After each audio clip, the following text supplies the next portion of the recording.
o senhor Agenor, esse senhorzinho simpático, que o Ministério Público passa a mão, que o Ministério Público entende que é um coitadinho que não merecia ter morrido, esse senhor pegou e estuprou violentamente uma criança de 6 anos de idade. Para começar esse julgamento, Excelência, nós precisamos contextualizar quem é a vítima, quem é o réu e todos os personagens dessa trama judicial. Aqui nós não pretendemos, Excelências, massacrar o réu, muito menos massacrar a vítima, e como foi dito pelo promotor de justiça, muito menos os policiais penais que fazem um relevante serviço a toda a sociedade. Eles deixam suas casas todos os dias para poder proteger as unidades prisionais, muitas vezes são ameaçados, muitas vezes sofrem tentativas de homicídio. Não é o intuito da defesa de denegrir a imagem de nenhum policial penal ou de qualquer outra autoridade judicial. Nós traremos questionamento do processo. Então, para poder entender o contexto, quem são os personagens dessa trama judicial, nesse processo judicial que, apesar de volumoso, ele é tratado com uma certa simplicidade, e processo de natureza ser tratado com certa simplicidade é o maior crime que acontece contra pessoas que são sentadas naquela cadeira. Processos que são tratados de maneira simplistas, escondem-se dramas judiciais que não foram corretamente investigados. Dramas judiciais que não foram corretamente auscultados. O nosso promotor de justiça diz que houve uma denúncia anônima na ouvidoria do Ministério Público e ele resolveu mostrar para Vossas Excelências só a parte que interessava a acusação. A parte que tinha um questionamento se os diretores da unidade prisional, se os agentes penitenciários que alocaram Argenor, um estuprador cruel das suas 2 filhas e de uma criança de 6 anos de idade, que foi estuprado junto com o seu filho, ou seja, é de família a safadeza, se ele poderia ter sido alocado numa cela dedicada a pessoas com ensino superior naquela unidade prisional. Se o filho de Argenor, o estuprador tarado, foi enviado lá para o seguro, por qual motivo Argenor também não foi? É a primeira questão que nós precisamos analisar. Afinal de contas, o presídio é dividido em alas, Excelência. Ao se adentrar a uma unidade prisional, primeira pergunta que é feita: os agentes penitenciários vão perguntar: o senhor é faccionado? O senhor tem algum problema dentro da unidade prisional? Ou seja, o senhor deve drogas, o senhor deve alguém, o senhor é cagueta, ou seja, o senhor já entregou outros réus, o senhor é estuprador, o senhor é policial, o senhor é ex-policial. Todas essas perguntas são feitas e eles direcionam os presos lá dentro. Isso é prerrogativa do diretor de segurança da unidade prisional. O filho de Argenor foi conduzido até o seguro, local adequado para pessoas dessa estirpe. Argenor foi levado para uma cela especial de ex-policiais, portadores de diplomas e demais pessoas que não podem ter um convívio pleno, mas também não são estupradores. Ou seja, eles não podem conviver com os outros presos, porque já serviram como membros da segurança pública ou possuem ensino superior, e também não podem ir para o seguro porque não são estupradores, não cometeram crimes que são horrendos, crimes que a sociedade e a unidade prisional condena. Então, Argenor é essa pessoa. Argenor é esse cara aqui. Torta nas folhas 148 dos autos. Argenor é esse cara aqui. Ele foi preso por esse motivo. Argenor é o cara, é o senhor que, ao seu neto, que eu vou dizer neto aqui, porque na verdade essa criança, ela era neta da companheira dele. Então, esse neto, de 6 anos de idade, foi enviado para a casa de Argenor, de sua companheira, para que ali eles ficassem na companhia de avós. Eu tenho uma filha de 5 anos de idade, está para nascer mais um bebê agora em novembro, e esse envio para a casa dos avós é uma coisa muito natural, afinal de contas, nós pais realmente queremos que os avós convivam. E nesse momento, Excelências, que ele foi enviado para a casa dos avós, o senhor Agenor, esse senhorzinho simpático, que o Ministério Público passa a mão, que o Ministério Público entende que é um coitadinho que não merecia ter morrido, esse senhor pegou e estuprou violentamente uma criança de 6 anos de idade. O promotor diz que nenhum de nós temos autorização para ceifar a vida de quem quer que seja. Mas eu tendo uma filha de 5 anos de idade, mais um bebê que vai nascer agora em novembro, e eu tenho a posse de arma de fogo. E eu te digo, excelências, com segurança, se uma pessoa, um tarado, um velho, safado, igual a vítima desses autos, pega e faz alguma coisa com um dos meus filhos, eu descarrego a pistola em cima dele. E eu digo mais, doutor Genei, eu recarrego a pistola mais 2 vezes e descarrego, para ter a certeza que esse velho tarado nunca mais estuprará ninguém e será enviado para o inferno, para lá, atormentar o capeta por toda a eternidade. E o nosso promotor de justiça, com a sua eloquência, dirá: o Alexandre é um bárbaro, é um sicário de coração empedernido, é um bárbaro, é um Conan comendo carne crua. E o que eu gostaria de ter um defensor aqui também, para dizer: não é bem assim. Vamos analisar o processo. Ocorreu a morte de Argenor, mas o que eu quero demonstrar para Vossa Excelência é que Argenor, na verdade, era uma pessoa que já tinha que ser extirpada da sociedade já há muito tempo. E nós temos de outro lado o réu, o senhor Eduardo. E o senhor Eduardo, ele cometeu diversos erros na vida dele. Ele não é santo, não é interesse aqui da defesa colocar ele como coitadinho, como santinho, aquele que não fez nada e sempre levou uma vida ordeira. Muito pelo contrário, ele já foi viciado em drogas, ele já cometeu furtos e roubos com o intuito de alimentar o seu vício ou mesmo para adquirir dinheiro de uma maneira facilitada. Mas daí dizer que um ladrão virou um assassino cruel é uma distância muito longe, excelências. Nós estamos falando de crimes que ele cometeu, estava lá dentro da unidade prisional, que é cometido sem violência ou grave ameaça. E quando o roubo for cometido com violência ou grave ameaça, em nenhum deles a condenação por uso de arma de fogo. Em nenhum deles. O que o promotor de justiça quer fazer acreditar é que o Eduardo entrou na unidade prisional, de repente virou a casaca, excelência. De repente, naquele momento, ele falar: eu vou matar o Argenor. Por que não?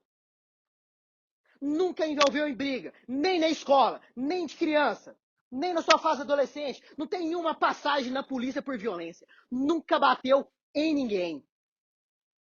Nunca se envolveu em nenhum tipo de confusão. E, de repente, virou um assassino cruel. Essa é a realidade dos autos. Eu desafio o Ministério Público a retornar e mostrar para Vossas Excelências um crime violento que ele cometeu. Só um. Uma pessoa que apanhou dele, uma pessoa morta por ele, uma confusão dentro da unidade prisional, uma falta grave por confusão dentro da unidade prisional. Não tem nada, Excelências. Ele entra e sai da cadeia a todo tempo, isso é verdade. Hoje ele está preso lá em Araxá, nesses autos ele não está preso. Hoje ele está preso lá em Araxá. Ah, mas o Eduardo, a testemunha, aquela que foi lá e disse que o Eduardo planejou matar Argenor, aquela testemunha que falou que o Eduardo pegou, estrangulou ele de uma maneira violenta, sentou aqui hoje, nessa cadeira aqui. E eu fiz questão de perguntar para ela. Mas afinal de contas, esse depoimento é seu? Reconhece essa assinatura ou não reconhece? Ele disse que não reconhecia. E a parte mais interessante de tudo isso é que esse suposto depoimento que acusa o Eduardo foi lá em 2016. Em 2016. Então seria o caso dele ser morto, como o novo promotor de justiça disse, que lá dentro da cadeia ele seria tido como cagueta, mas ele já está como cagueta desde 2016. O que mudaria na vida dele chegar hoje, 2023, e mudar a sua versão aqui hoje? Dentro da unidade prisional, é outro mundo, assim como o promotor de justiça diz para os senhores. Lá tem regras próprias, tem comportamentos próprios que são ditados pelos presos e pelos agentes penitenciários. Aqui fora, excelência, nós passamos mal, chamamos o corpo de bombeiros, eles rapidamente nos socorrem, ou quando demora, nós temos a opção de pedir para qualquer pessoa nos levar à unidade da UAI, na unidade da UF, somos prontamente atendidos. Dentro da cadeia não funciona dessa forma. Dentro da cadeia, você passa mal, Você bate grade e espera a boa vontade de um agente penitenciário ir lá e poder ver o que está acontecendo. Se for durante o dia, ótimo, porque todos os agentes estão trabalhando. Já na parte da noite, a quantidade é completamente reduzida. O que acontece na prática é que 7 horas da noite, todos os pavilhões são trancados. É mantido a quantidade mínima de agentes penitenciários para manter a segurança ali da unidade prisional. Tanto é que durante a madrugada na Jaci de Assis, nenhum preso é solto. O juiz pode pedir o alvará de soltura. Se não chegou até 7 horas da noite, ele só vai ser solto 7 horas da manhã do outro dia. Porque durante a madrugada não abre-se nenhum pavilhão. Essa é a realidade. Nós temos praticamente 2.000 internos dentro da Jaci de Assis e pouquíssimos agentes. Mas isso não é culpa dos policiais penais. Eles também gostariam de ter mais agentes. Mas o Estado simplesmente não abre concurso. Quando abre concurso, não nomeia. Mas essa é a realidade. Então, quando o Agenor começa a passar mal, quando ele precisa de atendimento, os presos começam a bater cela. E bate cela uma vez, 2 vezes, 3 vezes, 4 vezes. E o que nós ficamos claro aqui nos depoimentos, que essa resposta dos agentes demorou 1 hora. Uma pessoa que estava em parada cardiorrespiratória, lutando pela vida, demorou 1 hora para ser atendido. E depois ele foi atendido, não com a maca, não com o médico, não com ninguém nesse sentido. Ele foi carregado num pano e lançado em uma viatura qualquer para ser levado para a unidade prisional. Mas a culpa da morte de Agenor é só do coitado Eduardo. Afinal de contas, a unidade prisional não quer pagar a indenização. Excelências, não pretendo me alongar, sei que Vossa Excelência estão fazendo prodígio no campo da ciência evangélica, sei quão cansados os senhores já estão, eu também estou, mas há alguns pontos principais que nós precisamos esclarecer antes de ir para o julgamento final. Essa é a última fala, ninguém mais falará depois disso, só os senhores que farão a votação. Então nós temos aqui alguns pontos que o novo promotor de justiça levantou, que seria inicialmente que a defesa estaria conclamando a Vossa Excelência que façam uso da lei do cão, ou seja, de leis que são típicas lá do mundo do crime, lá das unidades prisionais, e que tragam essa lei aqui para dentro, Tribunal do Júri, e também assim o apliquem. Ele diz, Excelências, que a defesa teria solicitado ao juízo que modificasse e tirasse parte da lei que seria extremamente importante para o deslinde do processo, que seria o relevante valor moral. Mas a verdade, Excelência, é que lá na faculdade de Direito, nós temos uma matéria que chama hermenêutica jurídica. Ela funciona o seguinte, é para a gente aprender justamente a ler a lei e entender o que aquela lei quer dizer. Afinal de contas, ela é feita como uma regra geral que deve ser aplicada em inúmeros casos. E quando há casos específicos que elas devem ser aplicadas, como por exemplo, o promotor de justiça diz que essa lei ela só deve ser aplicada quando o réu for parente da vítima de estupro. Só que lá na lei isso não existe em local nenhum. E a lei, ela fala o seguinte, Excelências, que crime cometido por relevante valor social ou moral, vírgula, ali finaliza a primeira parte do artigo, ou sob violenta emoção, logo após a injusta provocação da vítima.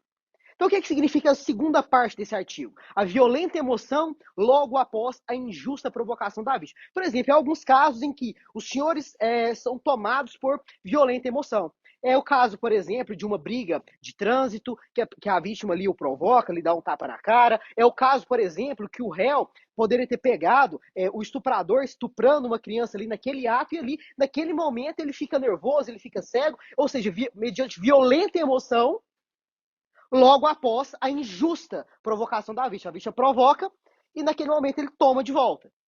Não é o caso do processo. Essa parte do artigo ela não se aplica ao processo. Nós vamos aplicar a primeira parte dele, ali até a vírgula, onde encerra-se um assunto e inicia-se outro assunto. São coisas que são estudadas lá nos primeiros períodos do direito e certamente também cai na prova da promotoria de justiça. Então, na primeira parte do artigo, fala o seguinte: o crime cometido mediante relevante valor social ou moral. E vírgula. O restante do artigo é outra parte, coloca outra vírgula para continuar o final dele, que aplica-se às duas situações, que é o caso de redução de pena.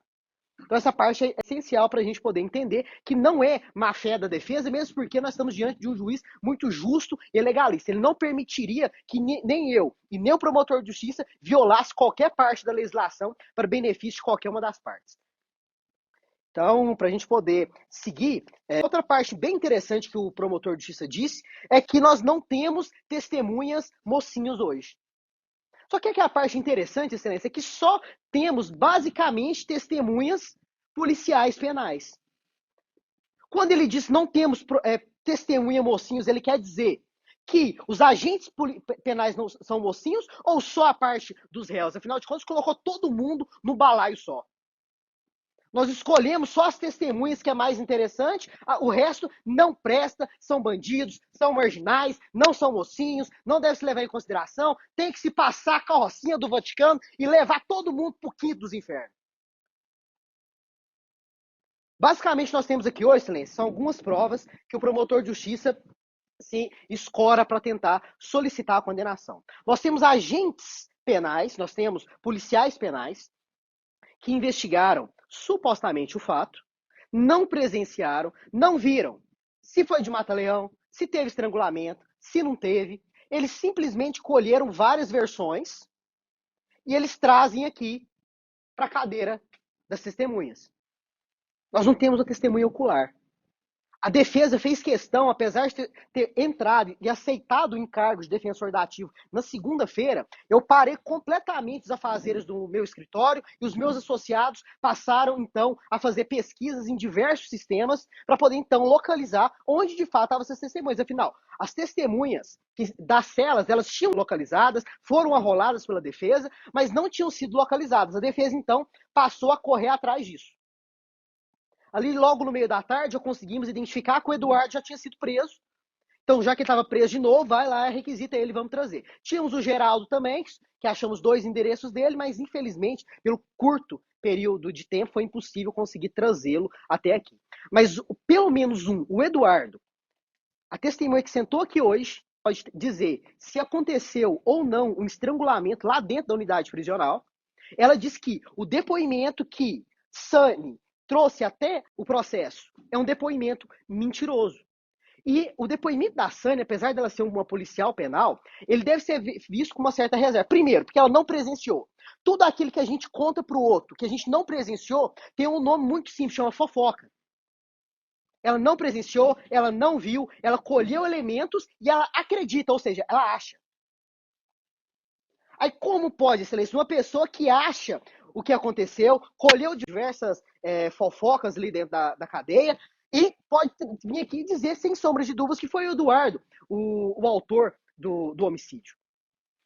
Então, o testemunho da Sani, a policial penal, não deve ser levado em consideração, primeiro, porque ela não presenciou. Segundo, porque tudo que ela fala não passa de fofoca. A pessoa que viu, que estava lá, é o Eduardo. E ele fala que não viu o estrangulamento que tanto se fala hoje nessa tarde. E não é só a defesa que fala isso. Nós temos também o laudo pericial, que o promotor já explorou bastante, mas nós vamos ter que, mais uma vez, e são imagens realmente fortes, mas a gente vai precisar dar uma analisada nele. Nas folhas 343, nós temos o seguinte: não é possível especificar se a constrição ocorrida no pescoço foi decorrente do golpe mata-leão ou de outras constrições cervicais específicas realizadas pelas mãos, antebraços ou outro apêndice corporais ou até mesmo objetos. A única coisa que eles conseguem falar é que foi esganador, ou seja, asfixia. Mas eles não têm como falar que foi mata-leão. Ah, mas o perito não estava lá. O Ministério Público acha que foi o mata-leão e foi essa a expressão utilizada pelo promotor de justiça, que nós achamos que é o mata-leão. Essa parte aqui, ó. O Ministério Público fala que nós achamos que é o mata-leão devido à fala que foi colhida lá na Polícia Penal das testemunhas que estavam dentro da cela. Mas a testemunha que estava lá na cela, que sentou aqui, fala que não viu nada. Então, nós não temos prova nenhuma para afirmar, sem sombra de dúvidas, que houve um golpe mata-leão. E por que isso é importante? Porque nós vamos ler alguns quesitos que os senhores vão precisar responder de uma maneira muito objetiva. E o primeiro quesito é o seguinte, é o quesito da materialidade. E ele fala o seguinte, no dia 1 de setembro de 2016, por volta das 23h30, na cela C, bloco E3, pavilhão A, professor Jaci de Assis, nessa cidade de Uberlândia, Argenor foi vítima de um golpe tipo mata-leão no pescoço, causando a morte conforme laudo de necropsia.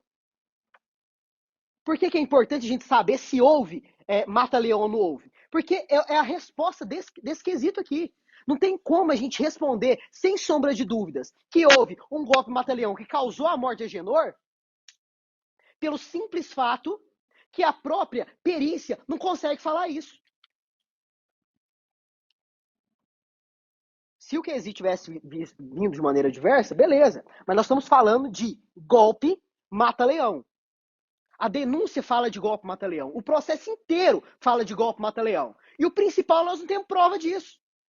Nós temos que confiar na palavra de Sani.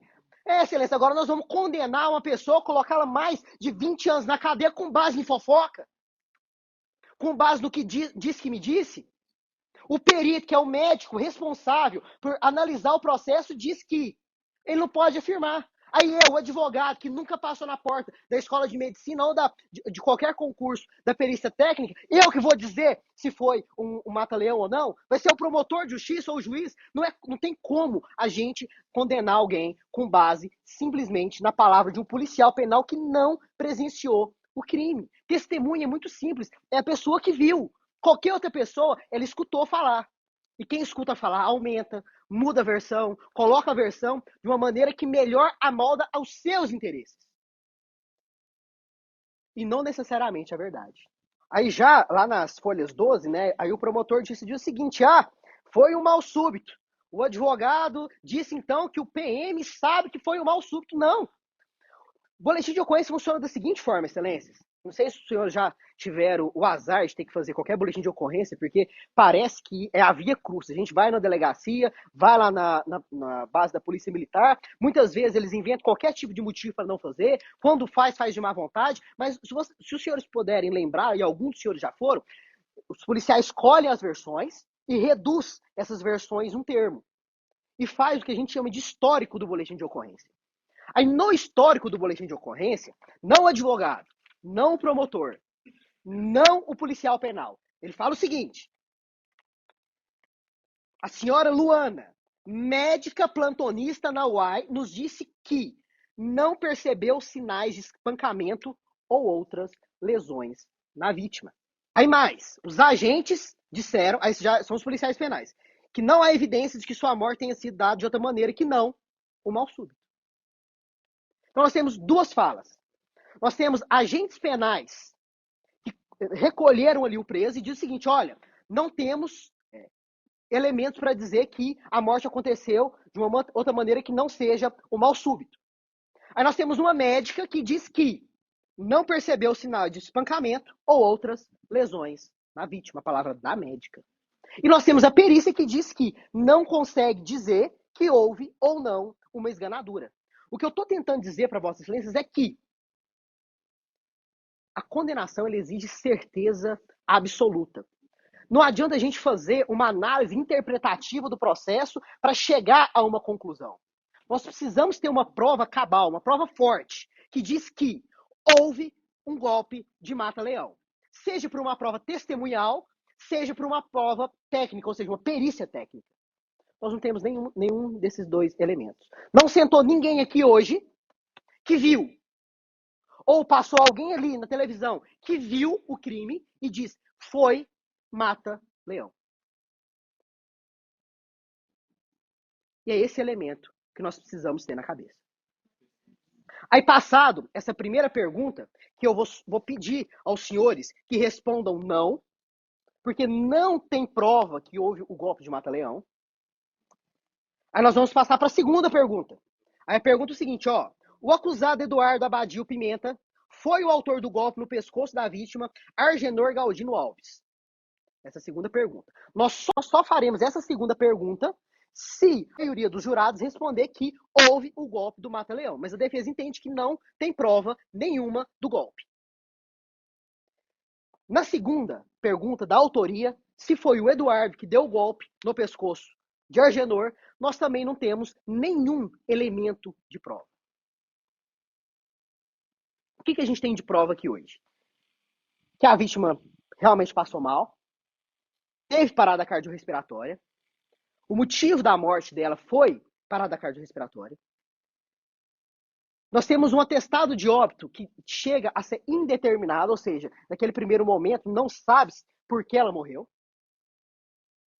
Nós temos que presos bateram grade para chamar o atendimento médico para Argenor e que, na fala do acusado, demorou mais de 1 hora. Ah, mas o acusado não tinha relógio, como é que ele sabia? Mas também não tem outra prova dizendo que foi rápido. Os senhores podem recordar da fala da segunda testemunha, do agente, ele fala o seguinte, olha, quando nós vamos entrar lá na galeria, nós vamos entrar lá no pavilhão, nós precisamos juntar 6 policiais penais, mais o canil, para fazer todo o procedimento e assim adentrar. Os senhores acreditam fielmente que eles fizeram isso em 2 minutos, por exemplo? A palavra do réu, junto com o depoimento do policial penal, bate no sentido de que toda a invasão por parte da polícia nos pavilhões, seja para conter montim, seja para atendimento médico, seja para tirar pessoas para atendimento com advogado, atendimentos necessários, todos precisam de 6 policiais penais, mais o canil, mais todo um procedimento. Agora imagina, eles trabalham lá com rádio. Aí eles vão mandar um rádio 11h30 da noite. O plantão já está reduzido. Nós não temos todos os policiais trabalhando lá. Durante o dia já é pouco. Durante a noite, então, nem se fala. É tão pouco que eles trancam todos os pavilhões 7 horas da noite. O juiz pode dar qualquer ordem para soltar. Chegou depois das 7 da noite, é só no outro dia. Aí 11h30 da noite, batendo grade, aí entra um policial. Aí passa no rádio, ó, preciso de apoio. Aí até todo mundo responder, todo mundo se agrupar, chama o canil, chama o grupo de intervenção, vamos lá entrar no pavilhão. Deu 1 hora, senhor. A prova, a fala do réu, bate exatamente com a fala do policial penal. Tudo é muito demorado. Aí ele fica 1 hora passando mal. Tem indícios de esganadura. Não sabe se foi o mata-leão ou qualquer outra constrição da passagem de ar. Esganadura, excelência, é simplesmente constringir a passagem de ar. Ela pode ser feita pelas mãos, por antebraço, ela pode ser feita por corda, por travesseiro, que eles chamam lá no presídio de Terezas, que eles amarram vários lençóis, amarra lá na grade e pula. São várias formas. E nós temos entre o evento de passar mal, esganadura, e atendimento, 1 hora. O que aconteceu durante essa 1 hora? Ninguém sabe, excelência. Não tem testemunha. Ninguém foi intimado. Ninguém veio aqui prestar depoimento. Então, como dizer com certeza, sem sombra de dúvidas, que o Eduardo foi o autor da esganadura, senão tem uma testemunha que fala. Nós vamos acreditar num documento que foi só juntado no processo, sem ampla defesa, sem contraditório. O que isso quer dizer? Hoje, os senhores foi permitido fazer perguntas. O contraditório e ampla defesa é justamente isso. É o Ministério Público poder fazer perguntas, é os jurados poder fazer perguntas. O promotor de justiça, mas ele veio aqui com medo, sentou aqui e mentiu. Mas os senhores lembram bem, no início do julgamento, o doutor Márcio Tricotti disse que o senhor está compromissado a dizer a verdade. Ele não disse uma vez só, não. A testemunha começou a falar e ele repetiu. O senhor está compromissado a dizer a verdade. Sabe o que isso quer dizer, excelência? Se mente, tem que ser punido. Se o promotor tivesse convencido que a fala da testemunha era mentira, ele tinha que ter passado ela presa naquele momento, solicitado ao juiz que quesitasse aos senhores, ou seja, que fizesse mais uma perguntinha para os senhores julgar se ela mentiu ou não mentiu. Isso não aconteceu. E se tivesse solicitado, a defesa tinha concordado, afinal de contas.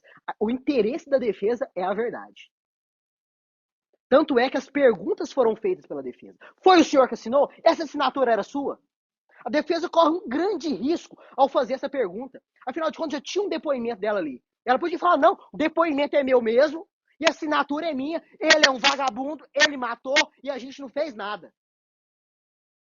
Ou ele podia ter feito diferente também, excelência. Se ele só estava com medo dele, um dos direitos da testemunha é solicitar que o réu saia. Ele não é obrigado a prestar depoimento. Só que como ele já estava casado, ele estava em harmonia, em matrimônio com a verdade, ele queria esclarecer. Foi a primeira vez que ele disse aqui que ficou sabendo que o nome dele foi envolvido. Ele disse, não, pode deixar. Hora nenhuma ele falou, não, ó, excelência, tira o réu daqui, tem medo dele, não quer ele aqui. Afinal de contas, a testemunha está presa aqui em Uberlândia. O Eduardo está lá em Araxá. São 180 quilômetros de distância. Tanto faz ele falar ou não falar. O Eduardo não está lá. E essa audiência aqui ela não é transmitida ao vivo. O que é gravado aqui de depoimento fica dentro do processo. As únicas pessoas que têm acesso é as partes, advogados e promotor de justiça. Isso não ia sair daqui de dentro. O Eduardo ia lá para Araxá, na hora que terminar o julgamento, seja o julgamento absolvendo ou condenando ele, que ele tem outras prisões para poder pagar, ele vai lá para Araxá e nunca mais vai ver o Eduardo. Nunca mais vai ver a testemunha. A testemunha veio aqui hoje e falou a simples verdade. Ele não viu o Eduardo dando um golpe de mata-leão na vítima. Ah, mas então o que aconteceu? Não sei, excelências. Esse é o trabalho do Ministério Público. Esse é o trabalho da polícia. A polícia tem que investigar. A polícia que pegue as câmeras, a polícia que faça investigações, faça perícias e use todas as técnicas para poder entender o que aconteceu. A defesa está aqui unicamente para poder analisar o processo e mostrar que não há certeza absoluta.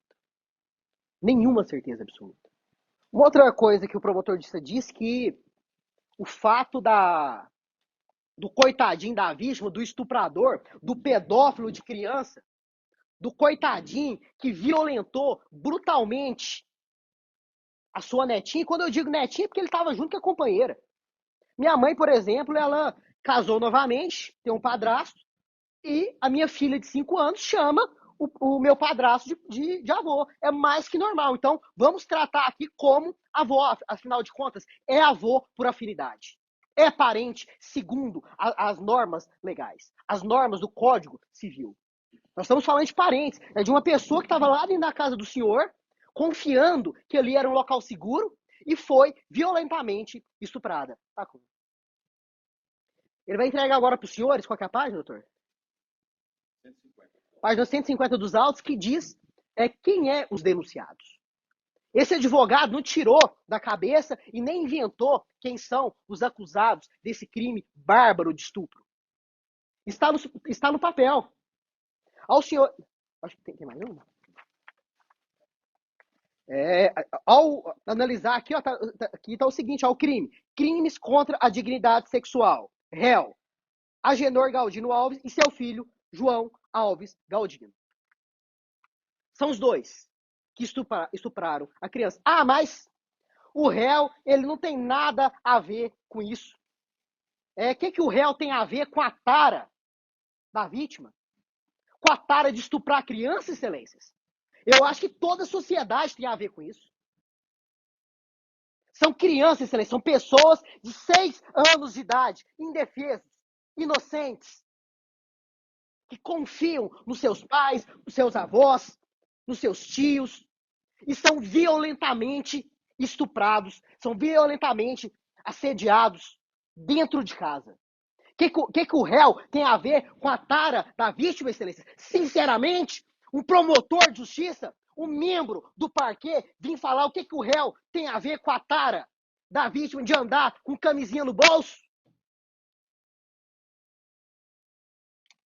Quer dizer agora que estuprador não pode segurar uma criancinha de 6 anos com a mão, colocar a camisinha com a outra e estuprar ela.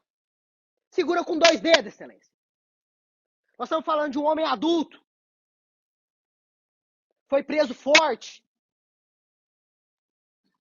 Aí lá dentro da cadeia ele realmente ficou muito ruim, excelência. Afinal de contas, foi lá pra dentro. Ficou horrível, né? Aí lá dentro é um coitadinho.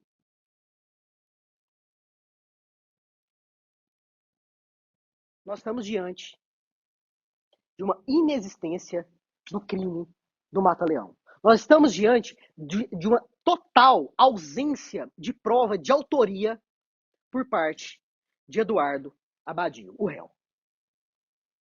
Eu faço questão de dizer o nome dele, porque lá dentro da unidade prisional, ele é só mais um número, é só o Infopem. Mas o que eu quero que os senhores entendam é que é um homem, é um pai de família, é alguém que errou, cometeu crimes contra o patrimônio, tenta se redimir e tenta pagar por isso.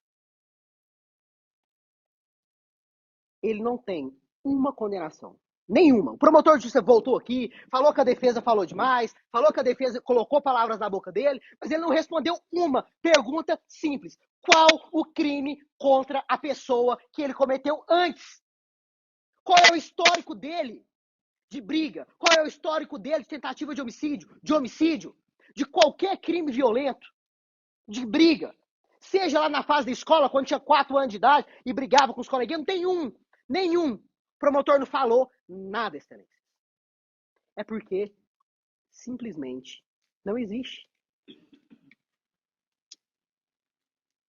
Ele não tem histórico de violência, não tem histórico de briga, não tem histórico de tentar ceifar vidas de terceiros.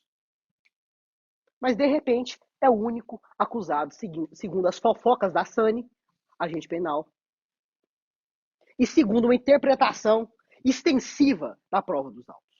O que significa uma interpretação extensiva? Não está ali claro.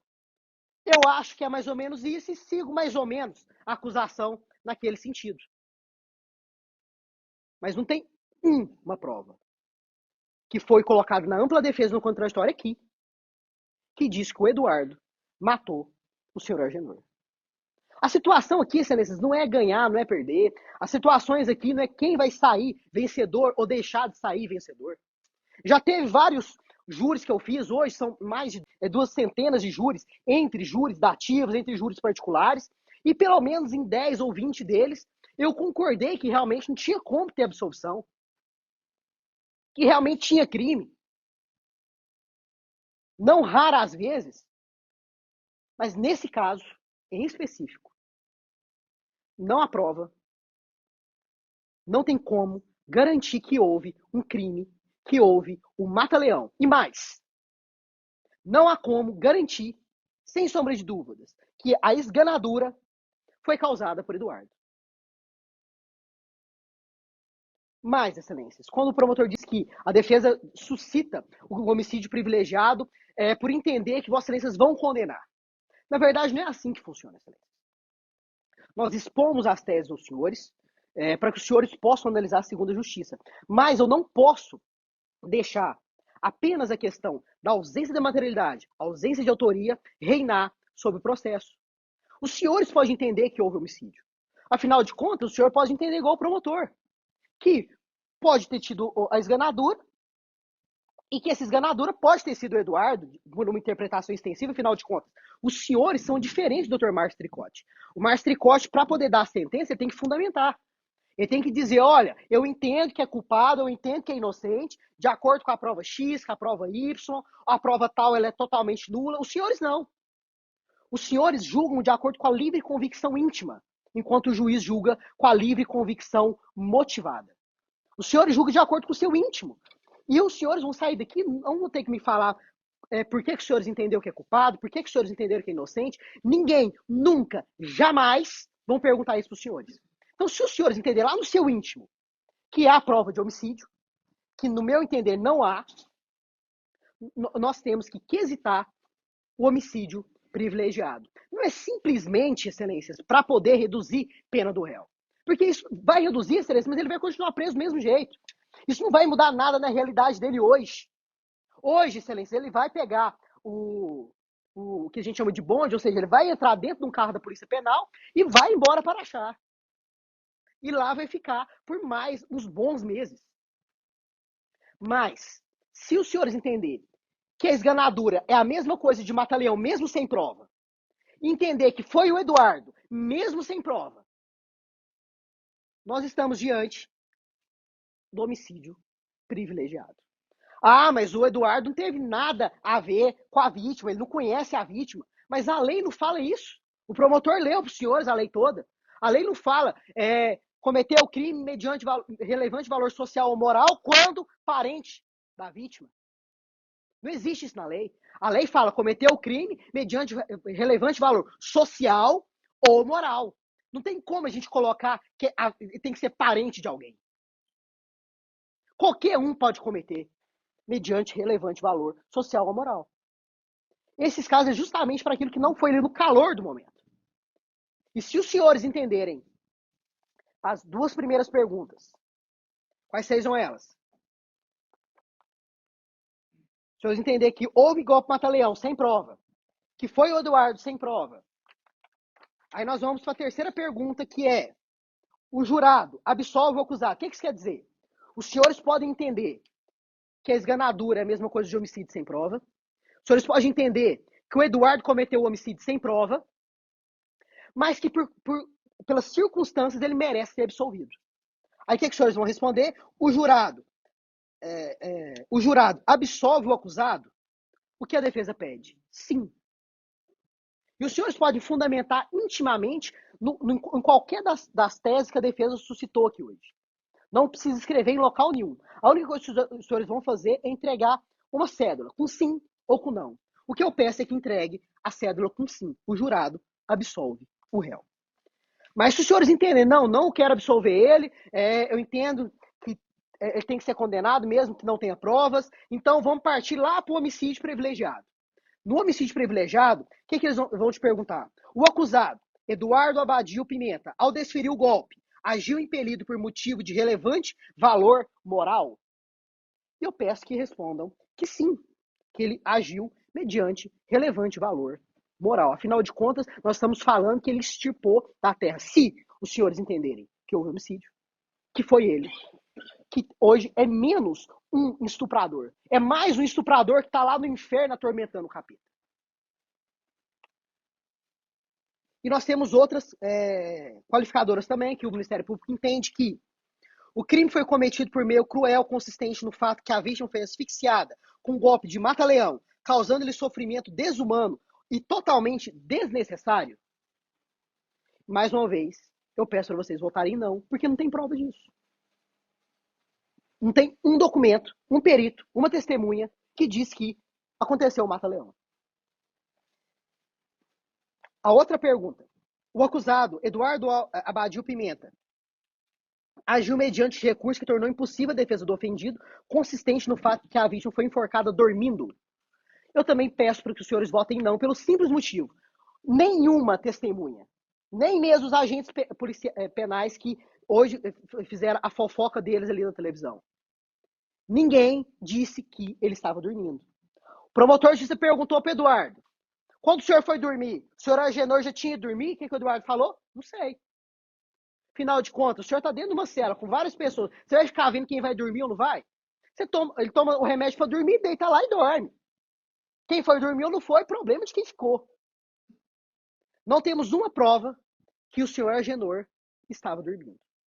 A não ser a interpretação extensiva das provas dos autos. Então, peço também que, nesse quesito específico, votem não.